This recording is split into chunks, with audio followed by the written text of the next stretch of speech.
Hello again, and welcome to the Soccer Media Podcast. I'm John Shrader. This is our weekly look at the soccer media business and the business of soccer. We're presented by Soccer America, the gold standard of American soccer journalism for more than 50 years, and we're produced by the John Shrader Media Group. We're recording this on Wednesday, December 3rd, and this is a huge week in American soccer. MLS Cup Final is Saturday, featuring Lionel Messi and Inter Miami, and Vancouver and Thomas Muller, and lots of stars around on both of those teams.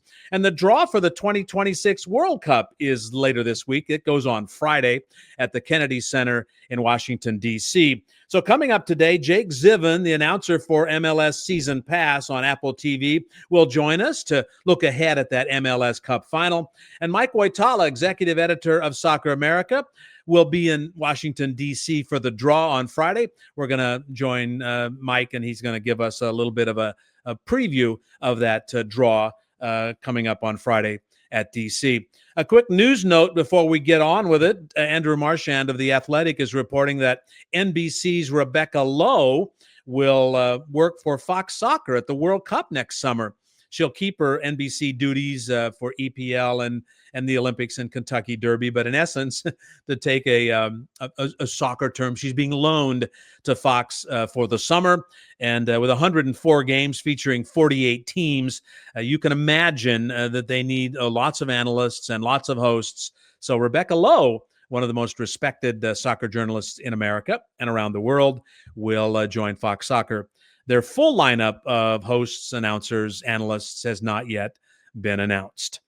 Let me remind you, your Soccer America membership includes a daily soccer television schedule delivered to your inbox every morning. I've depended on this for a long time to see what shows are going on around the world, what games, what matchups. For a free 30-day trial of Soccer America, you can go to www.socceramerica.com/free trial.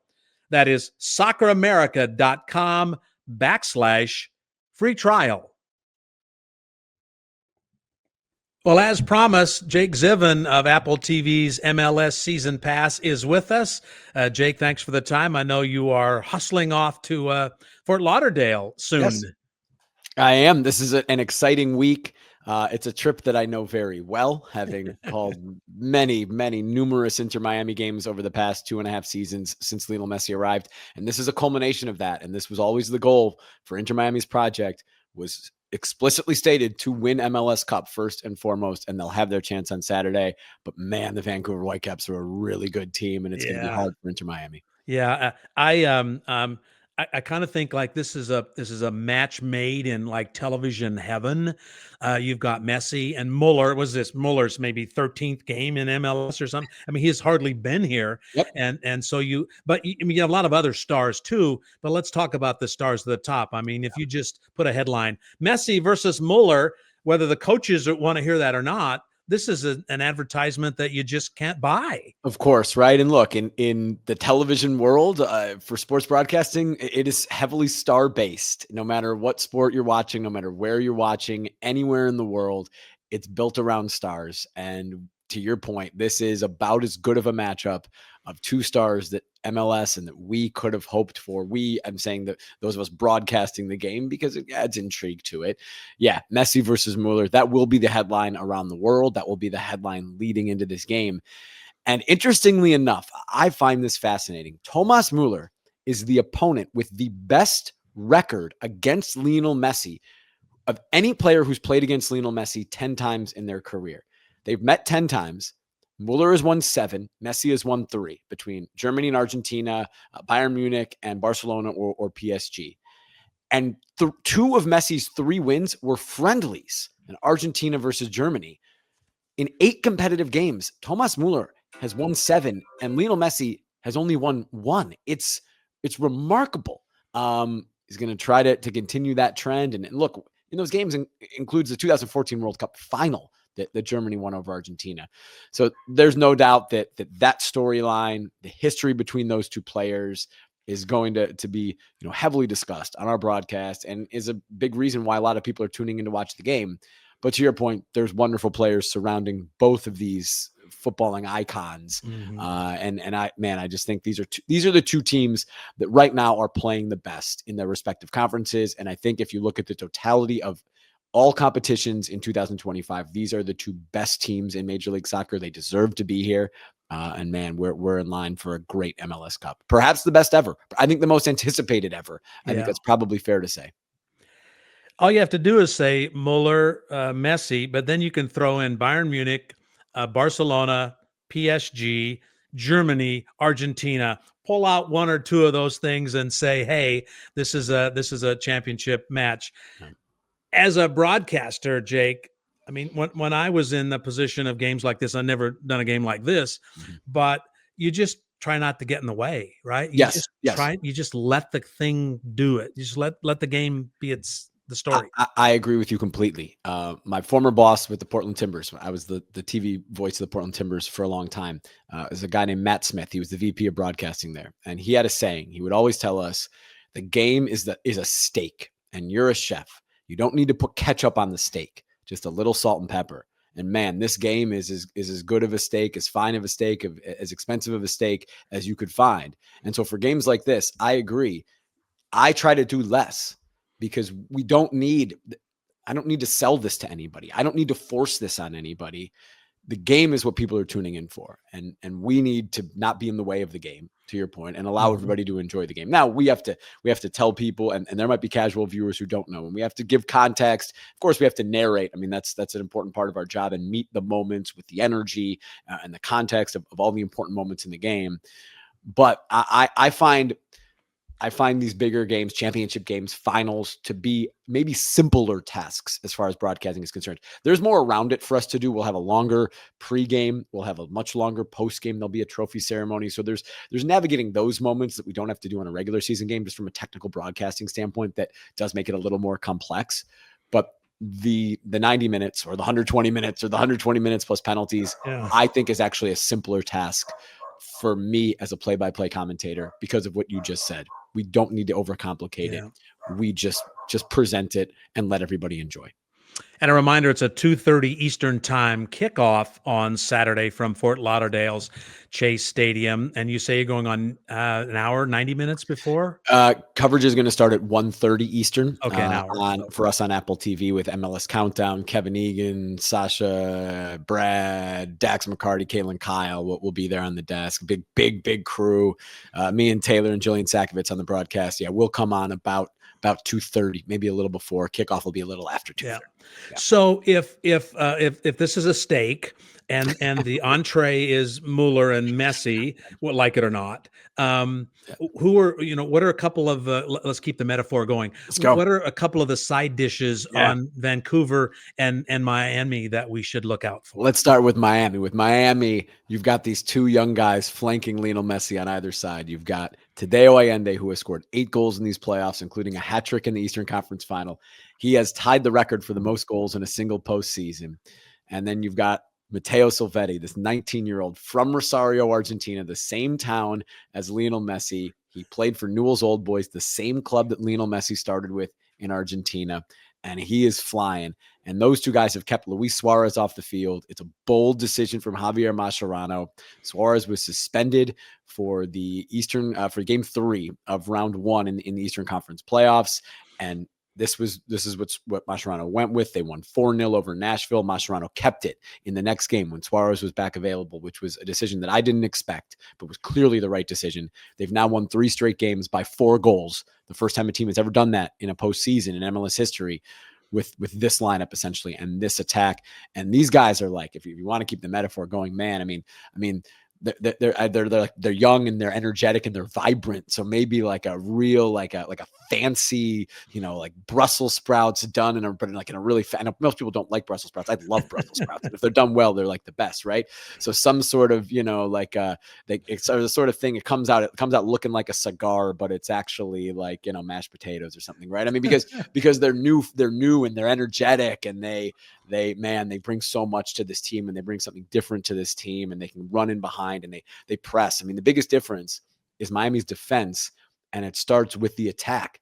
And it's not the defenders, it's the attackers that are now pressing all over the pitch, and they can't do that when Suarez and Messi and Busquets are all in the field together, you've got three guys who just, they're some of the best players of their generation and in history. In the case of Lionel Messi in their positions, but they're not at their age. They're not going to be pressing like these guys. So it's changed a lot for them. For Vancouver, yeah, I feel like they got some mac and cheese, they got some mashed potatoes. They're well rounded and they've got a salad. And they're confident. They're confident. I mean, that's the thing. I mean, these guys, Jesper Sorensen, their manager, has come in and he's taken a team that finished in 8th in the West last year. That's mid-table.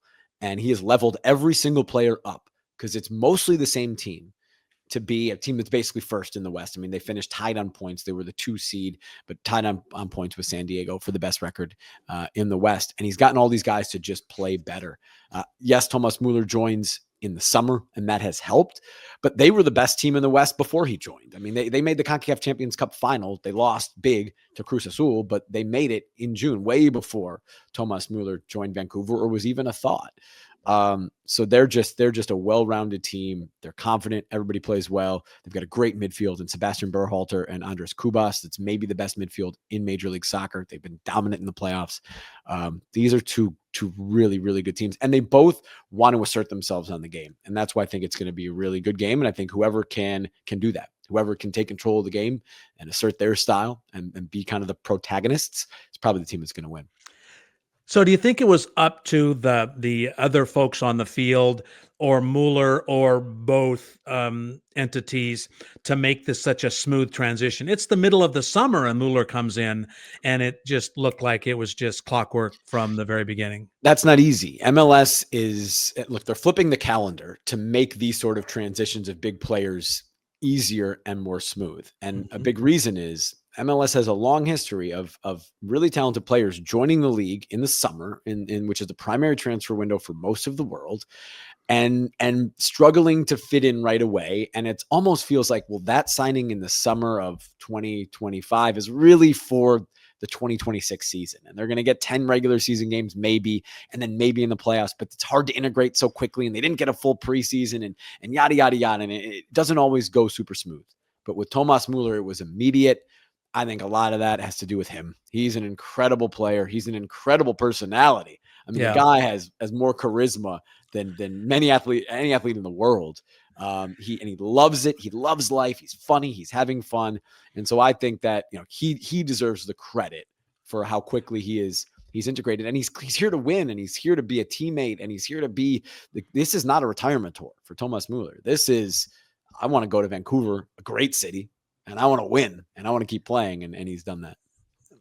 One of the things that's really intrigued me about Muller coming to the league, if you go to the list of the highest paid players in MLS, I'm not sure Muller's in the top 20. No, he didn't come here for this mega late in my career European to North America kind of thing. So what drove him? He's not a designated player for this year. They didn't have that spot. I'm curious to see when that list comes out next year, what it looks like. And look, the MLS is a league with a salary cap. It is a league with pretty defined and distinct roster rules. And so sometimes mid-season, again, this is another reason why the calendar is getting flipped, because these problems will be eased.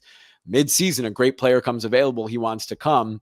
Rodrigo de Paul's the same situation. They're doing it a little differently with the loan from Atletico Madrid, but it's the same situation in a way.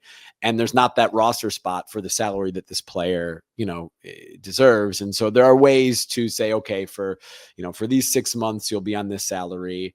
And then once our offseason comes, we can rearrange our roster so that now your salary will fit.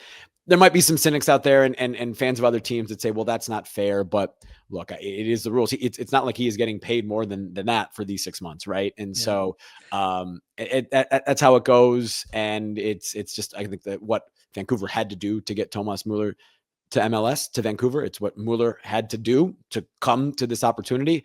And I think it'll probably look a little different on next year's list. Yeah. And speaking of money, how in the world does Miami have all these world-class players? Now, Busquets and Alba are retiring. Right. And Suarez, I think, is still going to be around. I'm not sure. It's not determined yet. Yeah, or at least it's not publicly known yet. Yeah, but how do they manage this incredible amount of talent in the salary cap? I think there's a discount, so to speak, to playing with Lionel Messi, right? And so their 3 designated players are the first 3 Barca boys, so to speak, that came. That's Lionel Messi, that's Sergio Busquets, that's Jordi Alba. So those salaries count just as maximum on the max, the maximum budget charge, as it's known in MLS, and they're getting paid a lot more than that. But as far as the roster is concerned and the salary cap is concerned, they're that top number. Every team can have 3 of those players. Luis Suarez has not been a designated player since he's been in Miami. So he's just taking less of a salary, right? At this point in his career to end it in Miami and end it with great friends. Rodrigo de Paul is the one that, of course, created some controversy. He is technically on loan from Atletico Madrid. So Atletico Madrid is paying a lot of his salary this year. Miami is paying him an amount that is fitting in their salary cap, theoretically, right? I mean, and I don't have any super inside knowledge of the mechanisms, but to your point, the roster designations are made public by Major League Soccer. So we can deduce from that. The MLS Players Association releases publicly a salary list that is, from their standpoint, is official, but is not confirmed by MLS or the teams. But that's how DePaul is set up now. Look, it's of course widely assumed that Miami will purchase Rodrigo de Paul at the end of this season, and he will become a designated player on next year's roster in their salary cap. And so they found a creative way to get him on the team, 6 months earlier. It's good for the league. It's good for Miami. Look, he's a reigning World Cup winner. He's going to start for Argentina in this World Cup. Yeah. We need players. If players like that want to come to this league, we need to figure out a way. Yeah. And let's be honest, every other team in the league has the same kind of creative opportunities to do this. It's not like Miami invented this. No, and look, it's like, look at the Dodgers in baseball right now, right? I mean, they're just every good, and baseball doesn't have a salary cap, and I get it, but still, like, every other team could also assemble a roster, spend that much money to assemble a roster that they're paying that much if they want to. It's and the Dodgers have a pull, though, because they're so good, because people want to go there and win, and they're willing to, and for, if you're a fan of any other team in Major League Baseball, you hate it. And that's good. Yeah. It's good for the sport. It's good for the league. It's healthy. We need villains. And so if the fans of every other team hate Inter Miami, so to speak, because they're able to assemble this roster, I think that's good for the league, right? I mean, you look at where every other league has taken a big jump. It's when there are those dominant kind of dynasties that every other fan really dislikes, whether it's the Jordan Bulls, the Lakers with Shaq and Kobe, LeBron on the Heat, and the big 3 on the Heat, and how this isn't fair. The big 3 are going to Miami. Every fan of every other team hated that. The Patriots, everybody hated the Patriots. Yeah, it's good. I think it's good for the league. I think it's healthy. Call it the Yankees syndrome. They're the ones who probably were the first hated. They were the first to do it. First hated folks. A couple of people that really intrigued me in this matchup, Jake. Yep. And again, 2:30 on Apple TV. Inter Miami versus Vancouver Whitecaps, MLS Cup Championship. Of the 31 years that this league has been in existence, I'm not sure you could find a more intriguing and more dynamic matchup. But a couple of folks I want to talk about. Rios Novo, the goalie for Miami. You talked about how Miami's defense is really that they press forward all the time. They're so impossible to stop offensively. It makes them a better defensive team, or at least giving up goals. But this kid, born in LA, he's an American citizen, a Mexican citizen, an Argentinian, and he's chosen to play for Argentina. And he's on this Miami team that's full of Argentines, including the coach. And so tell me a little bit about this young man and how he got to be, at age 23 or so, the guy who stands in the nets for this world-class team. Must be pinching himself, because nobody in the preseason would have predicted that Rocco Rios Novo would be Inter Miami's starter for MLS Cup. He is yes, born in LA. He spent most of his life in Argentina. So he grew up in Argentina. He's played for Argentina's youth national teams. He is still actually signed with Lanús, which is a club in the Buenos Aires area. It's the club that produced Diego Valeri, Portland Timbers legend, who will be calling the game in Spanish with us at MLS season with Apple MLS on Apple TV. It's a club that produced Miguel Almiron. They just won the Copa Sudamericana. He's still on loan from them, but he has spent the last 5 years really on loan in the United States. First with Atlanta United, and he was actually their backup when Brad Gazan tore his Achilles. So he started for about half a season for Atlanta in 2022. He wasn't a good season for Atlanta. His stats weren't very good. The next 2 years, he went to Phoenix Rising in the USL Championship. He led them to a USL Championship title. He went to penalties in the 2023 USL Final, made 2 saves, and they won. So he has been in a final before. He's just 23 years old. So he's already kind of had that experience. Now, this will be a different level. There's no doubt about it. And he'll know that. But that experience, I think, could help him. But he began the season as Inter Miami's third goalkeeper. Drake Callender was the incumbent, the starter. Inter Miami fans and MLS fans know Drake very well, but Drake Callender really ingratiated himself to the new Inter Miami fan, so to speak, during that Leagues Cup run in 2023, when he was fantastic and he saved the winning penalty and he made the winning penalty in a shootout in the final that went all the way to the goalkeepers. But Drake was injured to begin the season and he never really got healthy.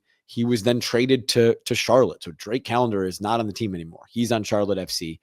And Oscar Ustari, who is a veteran goalkeeper, he's 39 years old. He grew up playing with Lionel Messi on the Argentinian youth national teams. They are close friends and have been for 2 decades.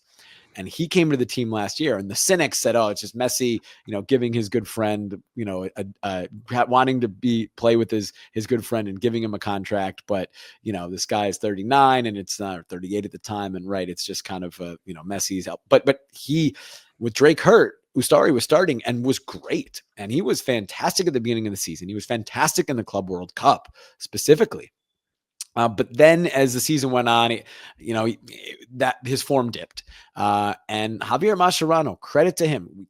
There's a lot of talk about the decision not to bring Suarez back into the starting 11. He's made other big decisions that have worked out. And one of them was benching Oscar Ustari after Miami lost 5-3 against Chicago late in the season.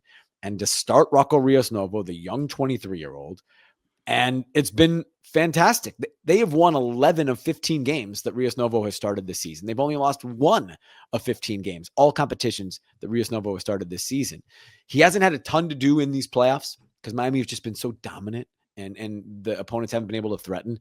But his save in the 65th minute in the Eastern Conference Final on Julian Fernandez was the moment of that match. The game ended 5-1. It looks like a dominant blowout from Inter Miami. It was 2-1 in the 65th minute. Fernandez thinks he has scored. Rios Novo makes a great save. If he doesn't, it's 2-2. It's a very different game. The ball goes out for a corner. And on the ensuing New York City corner, Inter Miami counter, and they score their third goal. It's 3-1, and the game is completely changed. And in that moment, if that ball goes in, Miami doesn't get their third goal, and it's 2-2, and all of a sudden the last 25 minutes of that game are completely different than what we saw, which was just a Miami Eastern Conference coronation and then blowing him out and winning 5-1. This is a big game for him, though. This is a big game for a young guy, right? That, yes, he's played in a final in USL, in a second division, but this will be the biggest game of his life. And it's with a team that have so many experienced players. That is one spot where there's certainly less experience heading into MLS Cup. We should mention for Vancouver, Brian White scored 16 goals and scored a couple of goals in the Western Conference Final. And I don't want to short Brian White, but the name that jumps out at American soccer fans is Berhalter. Yes, of Sebastian Berhalter, 4 goals, 11 assists, I believe, were his numbers this year. Still pretty young, 24 years old, worked his way into the U.S. national team picture. Give us a little bit of an idea of what and how Berhalter's impact has been on this team. He's had an incredible rise from a guy who was in Columbus's academy when his dad was the coach to then going on loan to Austin and then coming to Vancouver. So this is his third MLS team. And he's breaking out now with the Whitecaps. He's had must be a dream year for him. You said it. He's earned the trust of Mauricio Pochettino. He's been fantastic with the national team. His set piece service is what really stands out at that level. And what I think a lot of U.S. national team fans think that he might make the roster for the World Cup because it's a weapon to have a guy who can serve a ball like that. He does that for the Whitecaps as well. But he does more for the Whitecaps. He does more for the national team too. But I mean, he had a great season. He was an all-star. He was best 11. He can score goals from distance. We saw that the kind of free kick routine with the national team a couple weeks ago. that's in his locker. And just what I think, and I haven't talked to Sebastian, and we hopefully will be able to when we get to Miami in our pregame meetings, but I just find his story to be very impressive. What him and his family would have gone through the past 3 years must have been difficult for a son. You know what I mean? For a kid and someone who's trying to navigate his own career, and knowing that whenever anybody mentions him or talks about him or thinks about him, they're going to associate him with his dad. Yeah. And there's all the headlines then about his dad. And then you get through that, but you still have, this segment of very vocal U.S. national team fans. And he's a kid, he's on social media, of course, right? Who don't think his dad should be the coach of the national team. And then that doesn't go well in Copa America. And his dad isn't the coach of the national team anymore. And I just think that's got to be really hard for someone in their young 20s to go through all that. And to be able to go through all that and to power through all of that mentally and level your game up and continue to grow as a player to the point where you're best 11 player and you're one of the most important players on a Western Conference champion.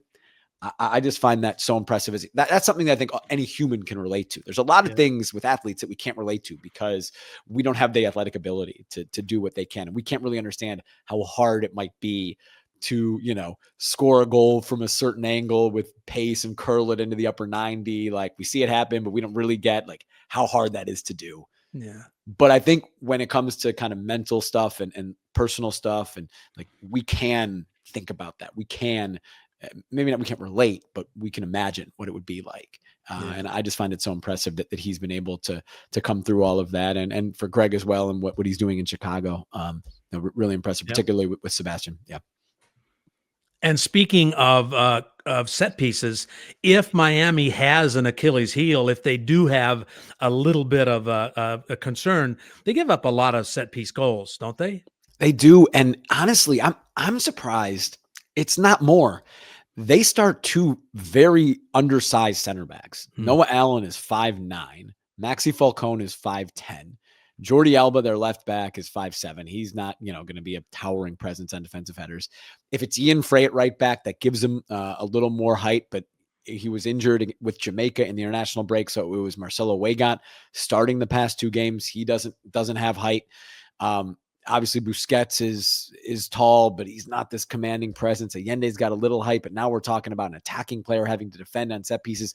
I'm surprised that Nashville, with their three big center backs, that Cincinnati with 3 big center backs, weren't able to really, really dominate on set pieces because of a size advantage. Now, New York City, they get their goal on a set piece with their center back, Justin Hack. And it is an Achilles heel, yes. And the numbers, it's towards the top of the league in conceded, but given, again, what is going to be a size disadvantage against anyone they play, I'm surprised it's not more, to be honest. Yeah. Well, they still have number 10. He may be 5'6", but well, that's the thing, right? The best way to avoid being vulnerable on set pieces is don't allow the set pieces defensively, just dominate going in the attack, right? It's, hey, the best offense is a good defense. Well, the best defense in soccer is a really good offense, isn't it? A good attack where the other team can't even get the ball. Play at the other end of the field all night long, and you're in really good. And Rio Novos are going, I don't know. What are we doing? I'll have a soda back here. I don't know. But that's hard for a goalkeeper. And honestly, the New York City City game was like that. He didn't have a ton to do until that save in the 65th minute. And that is sometimes more difficult for a goalkeeper than is getting peppered, right, for 60 minutes and can kind of get in a rhythm. Yeah. Any final thoughts about what you guys are doing on TV, or any final thoughts about the match? Just really, really excited. It's the final game in the career of Sergio Busquets and Jordi Alba. They'll both retire after this game. That's something that, is not a subplot. It's a 1A or 1B, right, storyline to this game. I mean, the 1A storyline is who's going to win MLS Cup.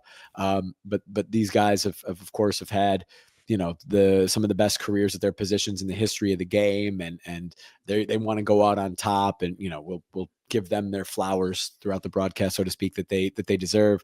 But otherwise, like we said earlier, right, we got the best steak possible in front of us, right? Wagyu beef, whatever you want to call it. I'm not a huge steak guy, but whatever the best cut of steak is, that's what we have in front of us. And so for us on the broadcast, it's just keeping it simple, and hopefully the viewers will enjoy wherever they are in the world. And it's free for everybody on Apple TV. This game, you don't even need a subscription to Apple TV. You just need the app on your phone, or to go to tv.apple.com. No matter where you are in the world, If you're in Argentina, if you're in Germany, if you're in Spain, you can watch it, and certainly in the United States. So just really looking forward to what is, I think, the most anticipated MLS Cup in the history of this league in year 30. And hopefully the game lives up to, what we expect it to be. Just a weird little side note. I happened to be in Spain and in the stadium at Barcelona when Albion Busquets retired from Barcelona. Wow. Yeah. That was a weird coincidence, but true. And it was quite a ceremony, of course. Yeah. It was quite a blessing. Anyway, have a great game. Apple TV, 1:30 Eastern time broadcast start, 2:30 kickoff. Yep. It's Inter Miami versus Vancouver. It's a game that needs some sales, but not really. I mean, it's just here it is. It doesn't need a lot of extra sales pitching on top of it. And have a great show, working with Taylor Twellman, of course. Yes. And have a great show and travel safely. And we'll talk to you soon. Thanks, John. Great to see you. All right. Jake Zivin with us on the Soccer Media Podcast. And in just a minute, we're going to talk about the World Cup draw. But first, when you join Soccer America, you get a daily Soccer on TV schedule delivered to your inbox every morning. I've relied on it for years to keep track of events that are going on around the world. You'll also get expert analysis, insider interviews, and in-depth coverage of the biggest games. Try it for free for 30 days at socceramerica.com/free trial. That's www.socceramerica.com/free trial. And while you're here, check the links in the description to sign up for notifications of when our new episodes drop. Soccer America executive editor Mike Woitalla is with us now, and he has ventured into the nation's capital for what is one of the most anticipated events in the soccer calendar, maybe the most anticipated event on the calendar, and that's the draw for World Cup 2026. Mike, how are you? I'm doing fine. Just arrived here not that long ago. I haven't been to Washington, D.C. in a long time. It may have been the 96 Olympics when they had soccer games here. And, it's pretty amazing when you see the Lincoln Memorial and the Washington Monument. And it's a amazing city. I don't know if the visiting delegations are going to enjoy it as much as people enjoyed Las Vegas. That was where the draw was December 1993 for the 94 World Cup. And that became a famous draw because they put on such an amazing show. Well, and that's even before maybe not before, but in the beginning stages of Las Vegas really going full glitz, full superpower, billion-dollar buildings. They had some, but that was kind of the time when Las Vegas decided we're going to be a world entertainment capital. It was still Vegas, and I remember when they announced it, and I thought, is that the right place? Is it going to be seen as gaudy? And but people loved it. The people, everybody from every country just really liked it, and Alan Rothenberg really pulled off a great show. His idea was that not that many people really knew about the World Cup coming here if you polled Americans, and he wanted to show it. He wanted everything to be a big event, so you had big time celebrities, and Willie Nelson played, and Barry Manilow, and it was quite a thing. So this one's a bit different, and it's in Washington, D.C. Probably, there were rumors it was going to be in Vegas, and then the president met with Infantino, the FIFA president, the U.S. president, and the FIFA president, and then they announced it'd be here. So now, now it's an exciting day to find out who plays where and who plays who. Well, you could, make sure you get there in time to see the Village People, because I understand they're entertaining as well. So it's a noon Eastern time start, the World Cup draw. Give us a little bit of an idea of the formatting of it, if you could. Well, you've got 4 pots. You've got the seeded teams, which are the hosts, and then the top ranked teams in the world.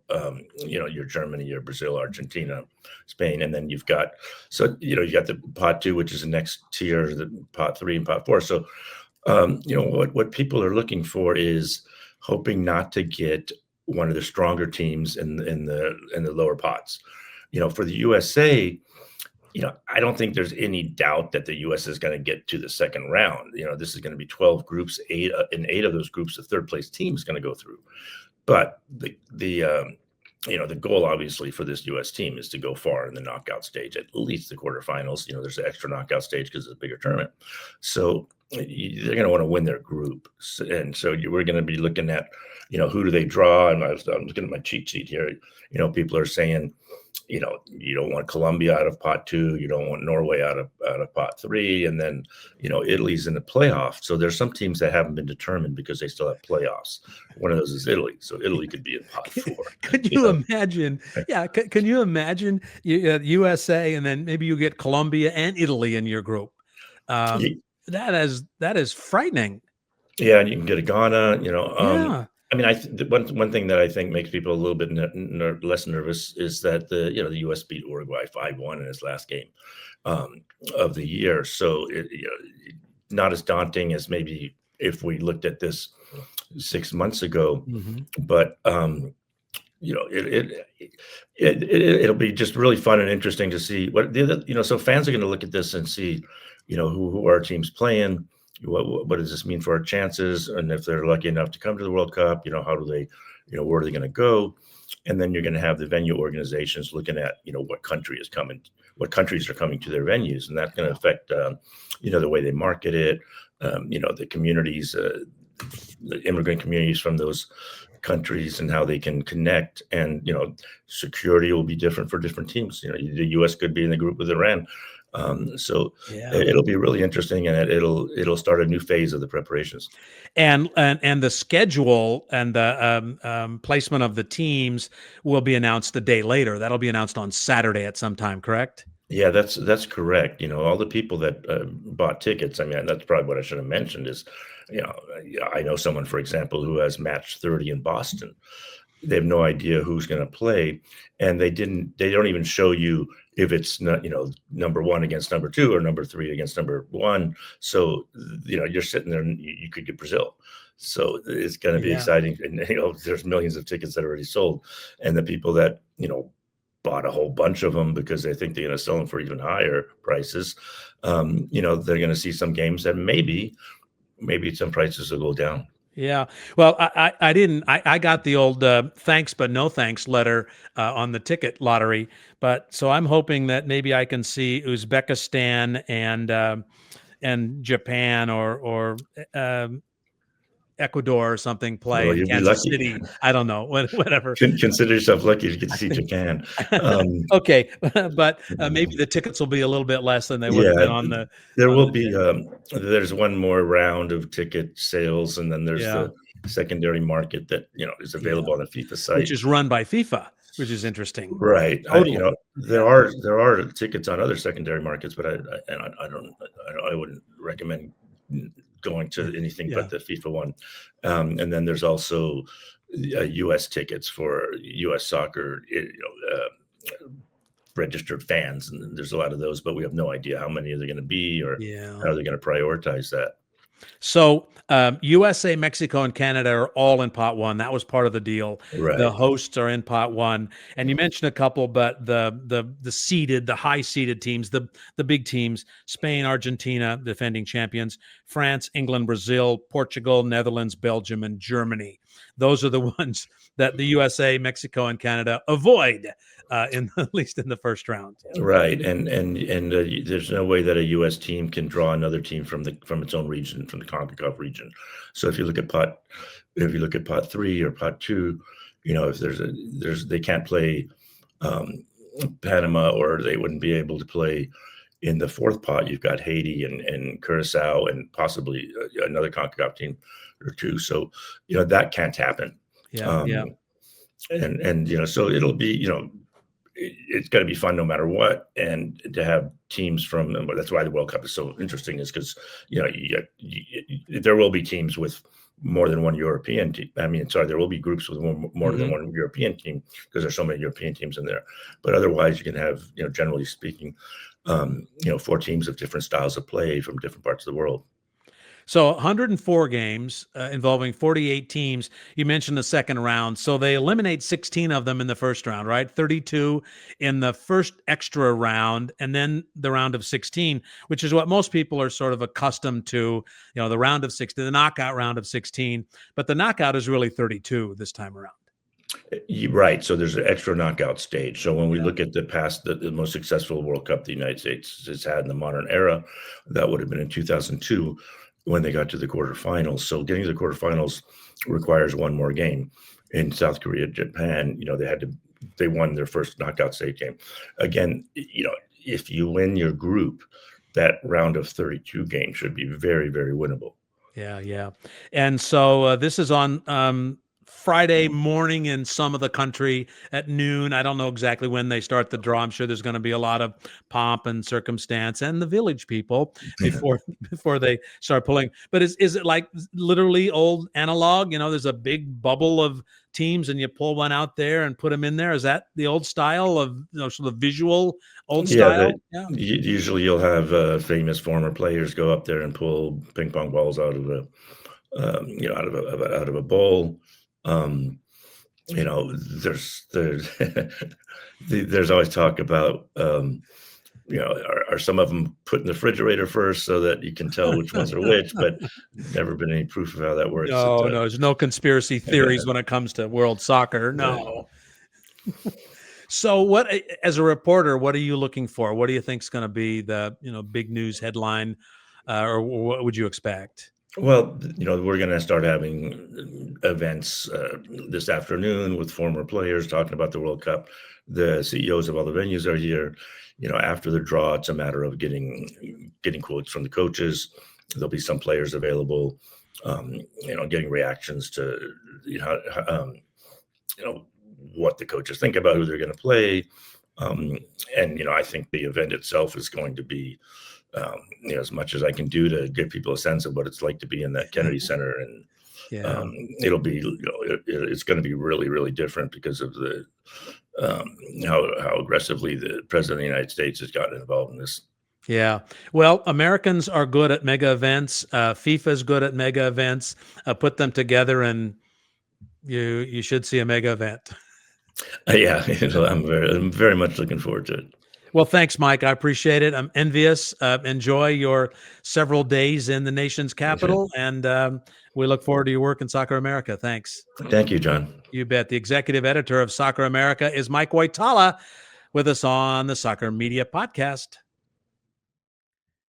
In recent programs, we've heard from Andres Cantor, JP Della Camera, Taylor Twellman, Hercules Gomez, Marcelo Balboa, also journalist Stephen Goff, historian Jen Cooper, and World Cup marketing consultant Jay Neuhaus.